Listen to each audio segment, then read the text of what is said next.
हरि ओम तत्सत। सादर नमस्कार।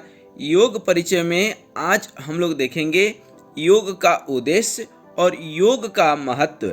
योग का महत्व आधुनिक जीवन में भी शारीरिक, मानसिक, पारिवारिक, आर्थिक इत्यादि सभी जगह पर किस तरह से योग अपना परिचय देता है और हमारे लिए योग सहायक है, उसको देखेंगे। हम लोग योग की विभिन्न परिभाषा, योग के अर्थ इत्यादि देख चुके हैं। जब योग का उद्देश्य ऐसा कुछ बात करते हैं तो योग का उद्देश्य हमारे जीवन के समग्र विकास से है। योग हमारे जीवन का समग्र विकास करता है, या इसे इस तरह से कह सकते हैं कि जीवन का सर्वांगीण विकास करना ही योग का उद्देश्य है। सर्वांगीण विकास से तात्पर्य यहाँ शारीरिक, मानसिक, नैतिक, आध्यात्मिक, सामाजिक विकास से है। योग जीवन जीने की कला है। योग एक ऐसी साधना है, एक ऐसी विज्ञान है जिसके द्वारा जन्म जन्म के संस्कार क्षीण हो जाते हैं। शारीरिक एवं मानसिक निरोग के साथ साथ स्वास्थ्य की शुद्धि, शरीर शुद्धि, कुविचारों से मुक्ति, कुसंस्कारों से मुक्ति मिल जाती है। सुसंसारिकता, सुविचार के द्वारा अच्छे व्यक्तित्व का निर्माण होता है। जीवन उच्च और दिव्य बनता जाता है। आत्मदर्शन व आत्म साक्षात्कार के द्वारा मोक्ष की प्राप्ति संभव है। कुछ ग्रंथों में योग के उद्देश्य को इस तरह से परिभाषित किया गया है। द्विज सेवित शाखस्य श्रुति कस्पतरोह फलम समन भव तापस्य योगम भजत सतत आत्मा। अर्थात वेद रूपी कल्प वृक्ष के फल योग शास्त्र है। इस योग शास्त्र के सेवन से संसार के 3 प्रकार के ताप समन हो जाते हैं। 3 प्रकार के ताप कौन कौन से हैं?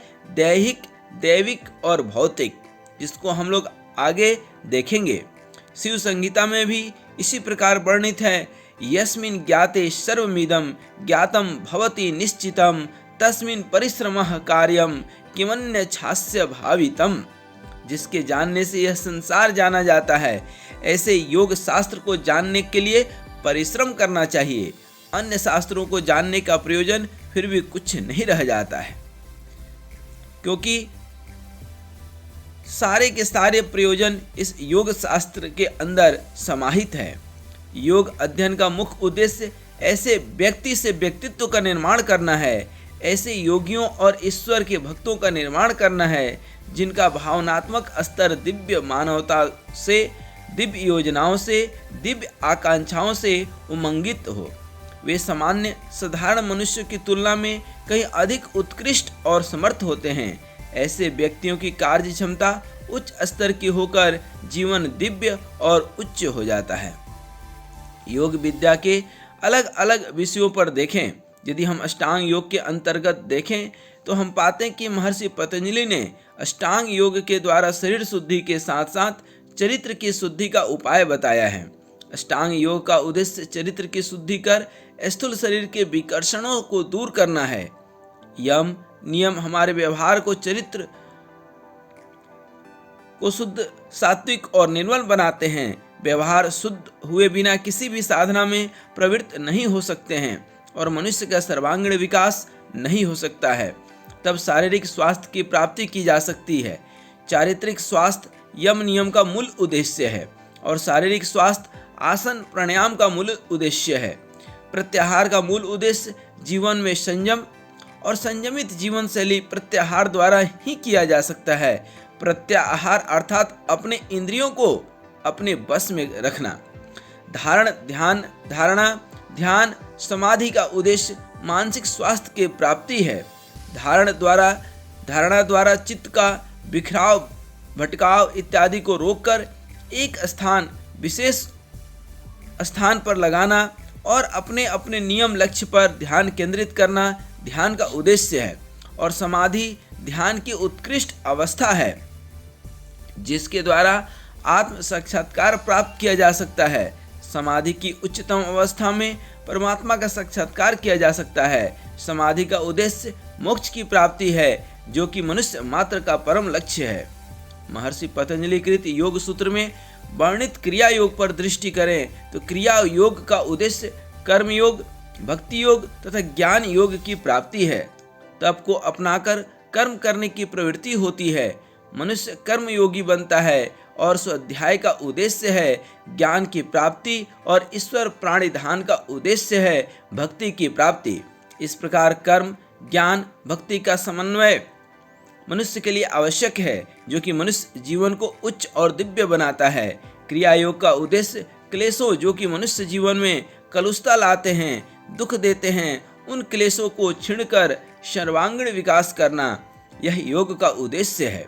मनुष्य जीवन की आकुलता, कलुषता, पीड़ा, चिंता, तनाव आदि को खत्म करके संपूर्ण स्वास्थ्य की प्राप्ति योग का मुख्य उद्देश्य है, जिससे कि संपूर्ण मनुष्य जाति दिव्य शांति एवं समरसता को प्राप्त कर सके। वही क्रिया योग क्लेशों को कमजोर कर समाधि को प्राप्ति में सहायक होती है। जब क्लेशों का पूर्ण रूपेण क्षय हो जाता है तब समाधि की उच्चतम स्थिति असंप्रगात समाधि प्राप्त होती है और चित्त अपने मूल कारण प्रकृति में लीन हो जाता है। तब आत्मा अपने स्वरूप में प्रतिष्ठित होता है और पुरुष के लिए वही स्थिति कैवल्य है। इस प्रकार क्रिया योग का उद्देश्य क्लेशों को कम करके कैवल्य की प्राप्ति है। आधुनिक युग में यदि देखा जाए तो योग का उद्देश्य शारीरिक स्वास्थ्य या मानसिक स्वास्थ्य प्राप्त करना, धन अर्जित करना, शारीरिक सौंदर्य की प्राप्ति, यश प्राप्ति तक ही सीमित रह गया है, परंतु ये सभी बहुत ही सूक्ष्म और गौण है। योग का उद्देश्य उस परम तत्व की प्राप्ति है। 3 पुरुषार्थ की पूर्ति करते हुए अंततो गत्वा मोक्ष की प्राप्ति ही योग का मूल उद्देश्य है। इस प्रकार हम लोगों ने अनेकानेक योग के उद्देश्य देखे और अंततो गत्वा इस आत्मा को परमात्मा में विलीन कर देना, इस मन को परमानंद से, परम आनंद से भर देना ही योग का उद्देश्य है। अब हम लोग योग का महत्व देखेंगे, जिसमें कि आर्यावृत्ति की अति प्राचीनतम विद्या योग को कहा गया है। यह योग विद्या प्राचीन काल से अब तक योगियों के हृदय में पवित्र मंदाकिनी के अविरल प्रवाह की तरह प्रवाहित होती आ रही है। यह विद्या हमारे ऋषि मुनियों द्वारा प्रदत्त ऐसा साधन विज्ञान है जो मानव जाति के उद्धार करने में समर्थ है। योग विद्या द्वारा आत्मा का परमात्मा से मिलन संभव है, मस्तिष्क का शरीर का नियंत्रण हो पाता है, व्यक्तित्व को सुसंस्कृत और समुन्नत यदि बनाया जा सकता है तो वह योग विद्या के द्वारा ही संभव है, अन्य द्वारा नहीं। यदि योग विद्या को मानव धर्म से अलग कर दिया जाए तो मानव जाति का उद्धार संभव नहीं है। योग मानव जाति के लिए वह दिव्य चक्षु है जिससे प्राप्त योग दिव्य दृष्टि द्वारा सृष्टि के गूढ़तम रहस्यों को जाना जा सकता है। इसी योग साधना के द्वारा ही आत्म साक्षात्कार, आत्मदर्शन, तत्व दर्शन, दिव्य दर्शन होता है। इसलिए याज्ञवल्क्य स्मृति में भी कहा गया है, अयम तु परमो धर्मो यत्योगेनात्म दर्शनम, अर्थात जिस साधना द्वारा आत्मदर्शन और ब्रह्म साक्षात्कार होता है वह योग शास्त्र है, वह मानव मात्र का परम धर्म होता है। अतः योग का अनुष्ठान करना चाहिए। आत्मज्ञान, आत्म साक्षात्कार से ही मुक्ति मिलती है। आत्मज्ञान के बिना यह संभव नहीं है और आत्मज्ञान भी योग के अनुष्ठान किए दृढ़ अवस्था को प्राप्त नहीं हो सकता है। यह अनुष्ठान दीर्घ काल तक तो और कैसे हो, इसका वर्णन महर्षि पतंजलि जी करते हैं। शतु दीर्घ कालम नैरंत्य शतकरा सेवितो दृढ़ भूमि, अर्थात यह अभ्यास दीर्घ काल तक निरंतर सत्कार पूर्वक सेवा कर श्रद्धा के साथ करने से ही सिद्ध होता है। अतः योग साधना की सिद्धि के लिए उत्साह और अटूट साधना और योग्य गुरु के मार्गदर्शन की आवश्यकता होती है, तभी योग साधना में प्रगति होती है। इस योग साधना में प्रवृत्त ऋषि मुनियों ने वेद ज्ञान प्राप्त किया। इस प्रकार दीर्घ, सुखी और स्वस्थ जीवन जीने की कला इस योग विद्या को अपनाया। धीरे धीरे यह योग विद्या लुप्त हो गई थी, परंतु आधुनिक युग के समसामयिक संकटों से उपजे रोग, भय, तनाव, चिंता आदि से ग्रस्त मनुष्य ने इस योग का पुनः मार्ग अपनाया और यह योग विद्या अपने प्रभाव से अत्यंत लोकप्रिय हो गई है। इस योग विद्या पर संपूर्ण विश्व में शोध कार्य हो रहे हैं। यह योग विद्या साधारण मनुष्य के लिए जितना उपयोगी है उतना ही उपयोगी योग के मुमुक्षु साधकों के लिए भी है। योग विद्या के द्वारा संपूर्ण स्वास्थ्य के साथ साथ मोक्ष का मार्ग प्रशस्त करता है। इस योग साधना के द्वारा मनुष्य अटूट स्वास्थ्य, दीर्घायु, दिव्य जीवन, अलौकिक विभूतियाँ, मुक्ति, मोक्ष आदि सभी कुछ प्राप्त कर सकता है। परंतु आज के आधुनिक युग में भाग दौड़ भरी जिंदगी में मनुष्य रोगों से ज़्यादा ग्रस्त है और योग ऐसे में मानसिक और शारीरिक स्वास्थ्य के साथ साथ सामाजिक स्वास्थ्य भी प्रदान करता है। विकास के इस योग का क्षेत्र अत्यंत व्यापक है और योग का अनेक क्षेत्रों में महत्व है। मानवीय जीवन के अनेक क्षेत्रों में योग का महत्व है, जिसका वर्णन कुछ इस प्रकार है। यदि योग के महत्व पर बात करें तो सबसे पहला महत्व शारीरिक महत्व देखते हैं। योग साधना का शारीरिक स्वास्थ्य में महत्वपूर्ण भूमिका है। योग के 8 अंगों में तीसरा चौथा अंग आसन और प्राणायाम से शारीरिक स्वास्थ्य प्राप्त होता है। योगासनों से शारीरिक शक्तियों की विकास संभव है, जिससे शरीर हष्ट और पुष्ट बनता है। उससे अंग प्रत्यंग की कार्य क्षमता में वृद्धि होती है तथा शरीर स्वस्थ और निरोग बनता है। आसन और प्राणायाम के द्वारा सभी अंग सुचारू रूप से कार्य करने लगते हैं तथा अंतःस्त्रावी तंत्र प्रभावित होते हैं तथा ग्रंथियों के स्त्राव संतुलित होते हैं, जिससे शरीर स्वस्थ होता है। योग एक स्वस्थ जीवन जीने की कला है, जिसे अपनाने से सुव्यवस्थित जीवन हो जाता है और शारीरिक स्वास्थ्य प्राप्त होता है। वही हठ योग के अभ्यास षट कर्मों के द्वारा शरीर में व्याप्त मल बाहर निकलते हैं, शरीर शुद्ध होता है, कुपित हुआ वात पित्त कफ संतुलित होता है, वमन से कफ की निवृत्ति होती है व पित्त की निवृत्ति होती है, बस्ती क्रिया से वात की निवृत्ति होती है। इस प्रकार तीनों दोष की सम अवस्था प्राप्त होती है। यही साम्य अवस्था ही पूर्ण स्वास्थ्य है, जिसे आयुर्वेद ने भी मान्यता दी है। प्राणायाम के अभ्यास से वायु का शुद्ध सात्विक अंश ज़्यादा से ज़्यादा प्रवेश करता है, जिससे जीवनी शक्ति में वृद्धि होती है तथा प्रश्वास के द्वारा अधिक से अधिक मात्रा में विजातीय द्रव्य बाहर निकलते हैं।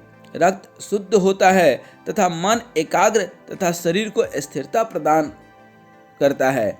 इस प्रकार योग साधना से रोग प्रतिरोधक क्षमता बढ़ती है, शरीर में स्फूर्ति, मन में उल्लास, बहुमुखी प्रतिभा का उदय और विकास होने लगता है। योग के अनुष्ठान करने से वर्तमान में फैल रहे मनोदैहिक रोगों पर विजय प्राप्त की जा सकती है। योग एक ऐसी सुव्यवस्थित और वैज्ञानिक जीवन शैली है, जिसे अपनाकर अनेकों प्राण घातक रोगों से बचाया जा सकता है। आज विश्व स्वास्थ्य संगठन भी इस बात को मान्यता देता है कि वर्तमान में व्याप्त शारीरिक व मानसिक रोगों के उपचारार्थ योग एक अचूक चिकित्सा विधि है, जिसके द्वारा शारीरिक क्षमता में वृद्धि कर शारीरिक स्वास्थ्य की प्राप्ति होती है। श्वेताश्वतर उपनिषद में योग का शारीरिक महत्व इस प्रकार वर्णन किया गया है। न तस्य रोगो न जरा न मृत्यु प्राप्तस्य योगा अग्निमयम शरीरम, अर्थात जिसने योग रूपी अग्नि में अपने शरीर को तपा लिया, उस मनुष्य के शरीर में न तो कोई रोग होता है और न ही उसमें बुढ़ापा के लक्षण प्रकट होते हैं और न ही असमय उसकी मृत्यु होती है। ब्रह्म विद्योपनिषद में कहा गया है, योग के अभ्यासों के द्वारा जो भी श्रम या तप किया जाता है वह कभी भी निरर्थक नहीं जाता है। सत्कार पूर्वक यत्न पूर्वक की हुई साधना मनुष्य को तीनों तापों से मुक्त कर देती है। पुनः 3 ताप अर्थात दैहिक, दैविक और भौतिक ताप। मानसिक महत्व पर बात करें तो योग के द्वारा शारीरिक के साथ साथ मानसिक स्वास्थ्य को भी प्राप्त किया जा सकता है। आज के आधुनिक समाज में मानसिक रोगों की वृद्धि होती जा रही है। मानसिक रोग एक भयावह का रूप लेते जा रही है, जिनका निराकरण करने में आधुनिक विज्ञान असमर्थ है। इस तनावजन्य परिस्थितियों और रोगों से निपटने के लिए योग अभ्यास एक सफल व कारगर चिकित्सा पद्धति है, जिसके द्वारा संपूर्ण मानसिक स्वास्थ्य प्राप्त किया जा सकता है। योग द्वारा चित्त की वृत्तियां पर अंकुश लगाया जाता है। मन की चंचलता को कम कर मानसिक एकाग्रता प्राप्त की जा सकती है। बच्चों के मानसिक विकास की वृद्धि हेतु प्राणायाम के अभ्यास आवश्यक है। स्मरण शक्ति की वृद्धि कर प्रज्ञा का विकास योगाभ्यास के द्वारा संभव है। मानसिक रोग मन से उपजते हैं। यदि मन स्वस्थ हो तो शरीर भी स्वस्थ रहता है। हमारे मन शरीर में घनिष्ठ संबंध है। मन तन को प्रभावित करता है। मन में विषाद होने की स्थिति में शरीर दुर्बल हो जाता है। वही यदि शरीर में रोग होने की स्थिति में मानसिक रोग उत्पन्न होते हैं। शरीर को यदि रोग घेरते हैं तो कहीं न कहीं उनका कारण दुर्विचार भी होता है, क्योंकि जो हमारे मन में होता है वही तन में प्रकट होता है।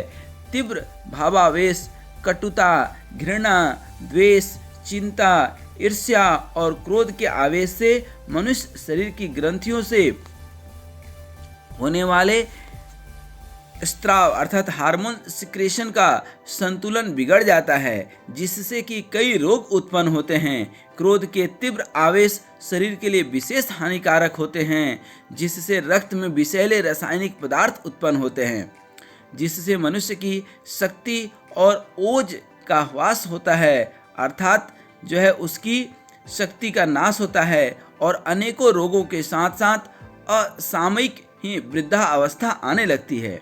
जीवनी शक्ति का ह्रास होने लगता है। मन को प्रभावित करने वाली वासनाओं तथा कुविचारों को ही यदि योग साधना के द्वारा नष्ट कर दिया जाए तो शरीर के सभी मानसिक रोग ठीक हो जाते हैं। मन के निर्मल होने से शरीर स्वस्थ होता है। महर्षि पतंजलि ने योग साधना के अंतर्गत ऐसी चित्त प्रसादन की साधना बताई है, जिससे हमारा मन निर्मल होता है। योग अभ्यास से कुविचार समाप्त होकर सुविचारों का उदय होता है। मनुष्य ऊर्ध्वरेता यानी ऊंची सोच वाला हो जाता है। मानसिक एकाग्रता की प्राप्ति होती है तथा जीवन तनाव रहित होकर असीम मानसिक शक्ति की प्राप्ति होती है। अब योग के शारीरिक और मानसिक महत्व के बाद आध्यात्मिक महत्व देखते हैं। जीवन का मुख्य उद्देश्य है मोक्ष की प्राप्ति। मोक्ष अर्थात परफेक्शन। इस महान लक्ष्य की प्राप्ति की जो है माध्यम हमारा मन ही है। यह मन ही है जो कि बंधन और मोक्ष का कारण है। जैसा कि शास्त्रों में वर्णन है, मन एवं मनुष्याणाम कारणम बंध मोक्षयोः, अर्थात मन ही बंधन और मोक्ष का कारण है। इसलिए योग साधना में मन को ईश्वर उन्मुख बनाकर तत्व ज्ञान की प्राप्ति की जा सकती है। योग के द्वारा अनेकों जन्मों के संस्कारों द्वारा मलिन हुए चित्त का निर्मल होना, आत्मा के यथार्थ स्वरूप का ज्ञान कराया जाता है। योग युक्त होते ही हमारी इंद्रियां, जो कि स्वभाव से ही चंचल है, वह अंतर्मुखी होने लगती है। योग साधना के अभ्यास से दिव्य दृष्टि की प्राप्ति होती है और इस योग दृष्टि के द्वारा ही सृष्टि के गूढ़तम रहस्यों को उजागर किया जा सकता है। इस योग साधना द्वारा तत्व दर्शन, आत्मदर्शन, अतीन्द्रिय दर्शन, दिव्य दर्शन और वह ब्रह्म साक्षात्कार किया जाता है। अनेकों ग्रंथों में जिनका वर्णन मिलता है। घेरण संहिता में योग के महत्व को निम्न प्रकार से वर्णित किया गया है।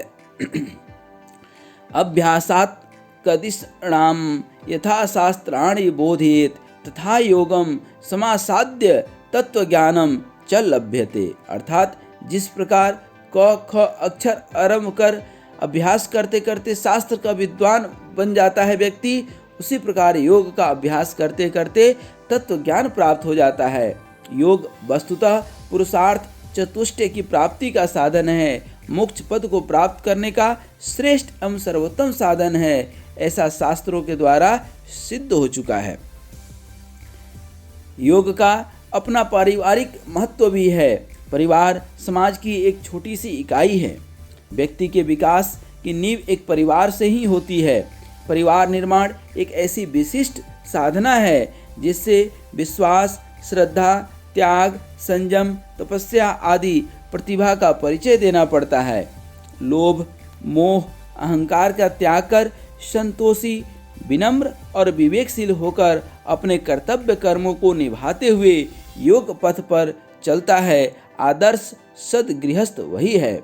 भारतीय शास्त्रों में गृहस्थ जीवन को गृहस्थ योग की संज्ञा देकर जीवन में इसका विशेष महत्व बताया गया है, क्योंकि गृहस्थ आश्रम संन्यास आश्रम या किसी भी अन्य आश्रम से श्रेष्ठ बताया गया है।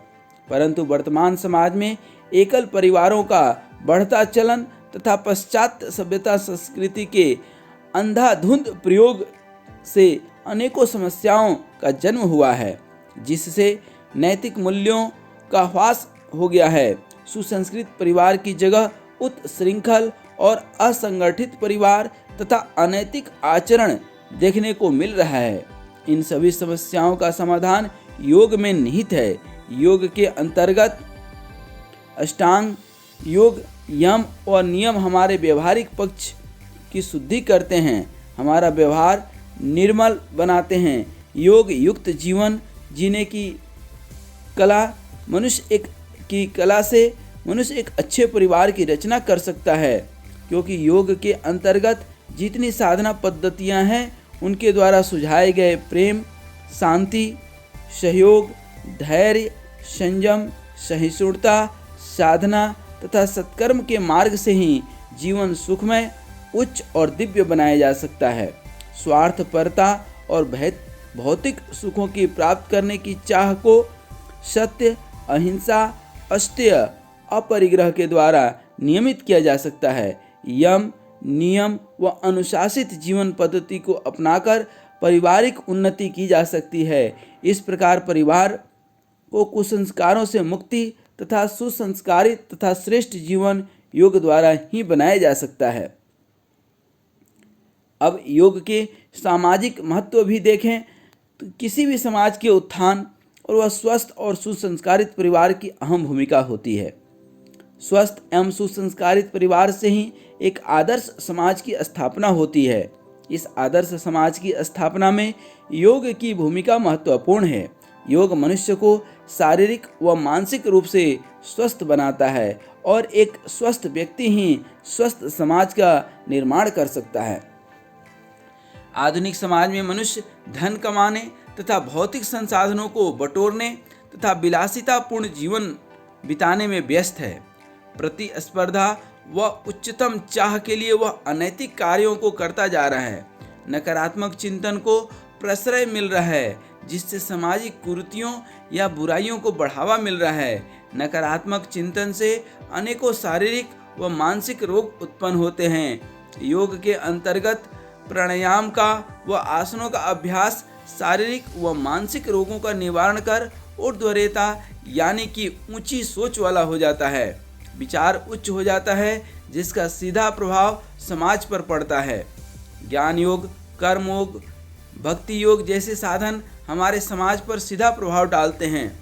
कर्म, भक्ति, ज्ञान का समन्वय जीवन को उच्च बनाता है, समाज को रचनात्मकता तथा भक्तिमय दिशा प्रदान करता है, जिससे मनुष्य के कर्मों में कुशलता, विचारों में उच्चता और विवेक ज्ञान की प्राप्ति होती है तथा कर्म निष्काम भाव से होने लगता है। और इस प्रकार निष्काम भाव से कर्म की प्रेरणा, नैतिक मूल्यों की प्रेरणा, सत्य अहिंसा की प्रेरणा योग द्वारा मिलती है, जिससे कि आदर्श समाज की स्थापना की जा सकती है। इस प्रकार अब सामाजिक महत्व के बाद योग का आर्थिक महत्व देखते हैं। मानव जीवन में आर्थिक स्तर और योग विद्या का सीधा संबंध कहा जा सकता है। मनुष्य जीवन के 4 पुरुषार्थ धर्म, अर्थ, काम, मोक्ष, इन पुरुषार्थ के मूल में आरोग्य की प्राप्ति कर धर्म के साथ साथ अर्थ का उपार्जन किया जा सकता है। अपने आर्थिक स्तर को वही मनुष्य उच्च स्तर का बना सकता है जो निरोगी होगा। एक निरोगी मनुष्य स्वास्थ्य के प्रति सचेत रहते हुए स्वस्थ मनुष्य ही अपने आय के साधनों का विकास कर सकता है और परिश्रम कर अपनी आय को बढ़ा सकता है। आज के युग में पैसा सब कुछ तो नहीं है, परंतु बहुत कुछ जरूर है। यौगिक अभ्यास के अंतर्गत कर्म योग निरंतर कर्म करने की प्रेरणा देता है, जिससे कर्मयोगी बन मनुष्य अपने व्यवसाय को विस्तृत कर आय अधिक उपार्जित कर सकता है। यौगिक अभ्यास से कार्य क्षमता विकसित कर बड़े बड़े उद्योगों के अंतर्गत कार्य करने वाले श्रमिकों, कर्मचारियों कार्य कुशलता व कार्य क्षमता को बढ़ाया जा सकता है। जैसा कि गीता में कृष्ण भगवान भी कहते हैं, योगः कर्मसु कौशलम, अर्थात योग करने से कर्म की कुशलता बढ़ जाती है और ये कर्म, यह व्यवहार, यह मानसिक विचार, यह सुविचार आपको जीवन में आगे बढ़ने की प्रेरणा देती है, जिससे आर्थिक क्षेत्र में लाभ और उत्पादकता, प्रोडक्टिविटी में वृद्धि की जा सकती है। शरीर में रोग होने की स्थिति में मनुष्य का आर्थिक स्तर प्रभावित होता है। रोगों उपचार में होने वाला व्यय व इसके दुष्प्रभाव शारीरिक और मानसिक रूप से भी प्रभावित करते हैं और कार्य क्षमता भी प्रभावित होती है। योग अभ्यास के सतत अभ्यास से मानसिक एकाग्रता तथा प्रतिरोधी क्षमता, रोग प्रतिरोधक क्षमता में वृद्धि होती है। जीवनी शक्ति प्रबल होती है, जिसमें आर्थिक सुसंपन्नता लाई जा सकती है। बड़े बड़े उद्योगपति और फिल्म उद्योग के प्रसिद्ध व्यक्ति योग अभ्यास के द्वारा अपनी कार्य क्षमता बढ़ाते हुए देखे जा सकते हैं। वे आसन, प्राणायाम व ध्यान के अभ्यास के द्वारा शारीरिक और मानसिक स्वास्थ्य प्राप्त करते हैं और कार्य कुशलता से संपन्न करते हैं। वहीं स्कूल और कॉलेजों में योग प्रशिक्षक नियुक्त किए जा रहे हैं, जो कि योग विद्या से धन लाभ ले रहे हैं। आज पूरे भारतवर्ष में तथा अन्य देशों में योग केंद्र संचालित किए जा रहे हैं, जिससे शुल्क लेकर योग प्रशिक्षण अपना घर परिवार चलाते हैं। दूर दूर से सैकड़ों सैलानी इस भारतीय विद्या को सीखने आते हैं। इससे भी राष्ट्र को आर्थिक लाभ प्राप्त होता है। यूँ देखें तो योग का महत्व हमारे आर्थिक जीवन में भी महत्वपूर्ण स्थान रखता है। नैतिक महत्व की बात करें तो योग व्यक्ति को नैतिक मूल्य, सद्गुणों को विकसित करने में सहायक है। योग साधना द्वारा इंद्रिय संयम कर नैतिक व सद्विचारों का और आदतों को विकसित किया जा सकता है। योग के अंतर्गत यदि हम अष्टांग योग की बात करें तो देखेंगे कि इसके व्यवहारिक और चिकित्सीय पक्ष भी हैं। अष्टांग योग के अंतर्गत यम अर्थात सत्य, अहिंसा, अस्त्य, अपरिग्रह, ब्रह्मचर्य और नियम सोच, संतोष, तप, स्वाध्याय, ईश्वर प्राणिधान हमारे व्यवहार की शुद्धि करते हैं व नैतिक मूल्यों को विकसित करते हैं। आधुनिक शिक्षा प्रणाली में प्रचलित नैतिक शिक्षा बालकों में नैतिक गुणों को विकसित नहीं कर पाती, जबकि योगानुष्ठान के द्वारा बालक व सभी आयु वर्ग के व्यक्ति में नैतिक गुण विकसित किए जा सकते हैं। योगानुष्ठान के द्वारा मन की शुद्धि होती है, शरीर की शुद्धि होती है। योगानुष्ठान करने वाले साधक की बुद्धि विकारों से रहित हो जाती है तथा विवेक ज्ञान की प्राप्ति होती है। सही गलत का ज्ञान होने लगता है और इस प्रकार मनुष्य में नैतिक गुणों को विकसित करने में योग की अपनी अहम भूमिका है। योग सूत्र में वर्णित क्रिया योग, तप, स्वाध्याय, ईश्वर प्रणिधान यह साधना का क्रिया पक्ष है। क्रिया योग के 3 पक्ष हैं। तीनों पक्ष ऐसे हैं जिससे व्यक्ति उत्कृष्ट चिंतन, कुशल कर्म तथा शालीन व्यवहार वाला हो जाता है। योगों के अभ्यास से इंद्रिय संयम, समय संयम, विचारों में संयम तथा सुव्यवस्थित अनुशासित जीवन हो जाता है। नैतिकता के गुण, पुण्य, भलाई, नेकी, सदाचार के मार्ग पर मनुष्य तीव्र गति से अग्रसर होने लगता है। अब योग के अनेक महत्व को देखने के बाद चारित्रिक महत्व देखते हैं। तो योग विद्या एक आदर्श और उच्च चरित्र के निर्माण में अपनी महत्वपूर्ण भूमिका का निर्वहन करता है। योग के सतत अभ्यास से व्यक्तित्व का रूपांतरण हो जाता है। मात्र भक्ति योग के अभ्यास से ही व्यक्तित्व का रूपांतरण किया जा सकता है, जिसका समावेश क्रिया योग के अंतर्गत ईश्वर प्राणिधान में है। ईश्वर प्राणिधान ईश्वर के प्रति पूर्ण रूप से समर्पित और उपासना से है। ईश्वर की उपासना से ईश्वरीय गुणों का समावेश होने लगता है। तत्पश्चात इंद्रियां तेजस्वी, तपस्वी होने लगती है। मन एकाग्र वह जीवन मर्यादित होने लगता है तथा चरित्र उत्तम होने लगता है। यम नियम का अनुसरण करने पर सत्य, अहिंसा, अस्तेय, अपरिग्रह, ब्रह्मचर्य तथा तप, स्वाध्याय, संतोष जैसे गुणों का जीवन में समावेश होने लगता है तथा मनुष्य को वासना, कुविचारों, लोभ, मोह, प्रमाद आदि से छुटकारा मिलने लगता है तथा इंद्रियों में संयम, विचारों में उच्चता, जीवन में उत्साह, सौंदर्य का प्रवेश होता है तथा उत्तम चरित्र प्राप्त कर जीवन दिव्य बनता है। अब आप समझ ही गए होंगे कि योग वास्तव में जीवन जीने की ऐसी कला है जो कि पूर्ण रूप से वैज्ञानिक है, जिसका हमारे जीवन के शारीरिक, मानसिक, सामाजिक, आध्यात्मिक, पारिवारिक, नैतिक व चारित्रिक प्रत्येक पक्ष पर अत्यधिक प्रभाव पड़ता है। हमारे ऋषि मुनियों द्वारा प्रदत्त यह योग विद्या आज केवल योगियों, सिद्धों तक सीमित नहीं है, बल्कि जन जन के बीच लोकप्रिय व आदर्श पद्धति बन चुकी है। आज योग के द्वारा सुव्यवस्थित, सुसंस्कारित व वैज्ञानिक जीवन शैली को अपनाकर मनुष्य स्वास्थ्य लाभ ले रहे हैं। प्रत्येक मनुष्य अपने स्वास्थ्य को बनाए रखने के लिए शारीरिक व मानसिक रोगों के उपचार हेतु तथा कार्य क्षमता में वृद्धि हेतु, तनाव से मुक्ति के लिए व जीवन को दीर्घ आयुष्य व दिव्य जीवन की प्राप्ति के लिए योग का अनुसरण करते हुए देखा जा सकता है। योग की बढ़ती मांग इस बात को प्रमाणित करती है कि योग की महत्ता स्वयं सिद्ध है तथा प्राचीन काल में भी योग के महत्व और लोकप्रियता का वर्णन श्रीमद् भगवत गीता में श्री कृष्ण भगवान ने इस प्रकार किया है। योग के उत्कर्ष का वर्णन इस तरह से है, तपस्विभ्यो धिको योगी ज्ञानिभ्यो पिमतो अधिकः कर्मभिश्चाधिको योगी तस्मात् योगी भवार्जुन। अर्थात योगी तपस्वियों में श्रेष्ठ है। केवल शास्त्रों को जानने वाले अनुभव रहित ज्ञानियों से भी श्रेष्ठ माना जाता है। कर्म कांडियों से भी योगी श्रेष्ठ है। ऐसा ज्ञान इसलिए, हे अर्जुन, तू योगी बन। शास्त्रों की ज्ञाता से, तप से योगी को श्रेष्ठ बताया गया है। अतः इस योग विद्या का अनुसरण कर मनुष्य जीवन का मुख्य उद्देश्य अर्थात मोक्ष को प्राप्त किया जा सकता है। सारांश की बात करें तो हम लोगों ने योग की परिभाषा, योग का अर्थ, योग का उद्देश्य और योग का महत्व जाना। योग शब्द संस्कृत व्याकरण के युज धातु से बना है, जिसका अर्थ है जुड़ना। अर्थात जीवन में संकट, विकट, दुख, दर्द से वियोग हो जाए, सुख, सफलता और समृद्धि, समाधि से संयोग हो जाए, परमात्मा से संयोग हो जाए, परमात्मा से जुड़ जाए, यही योग है।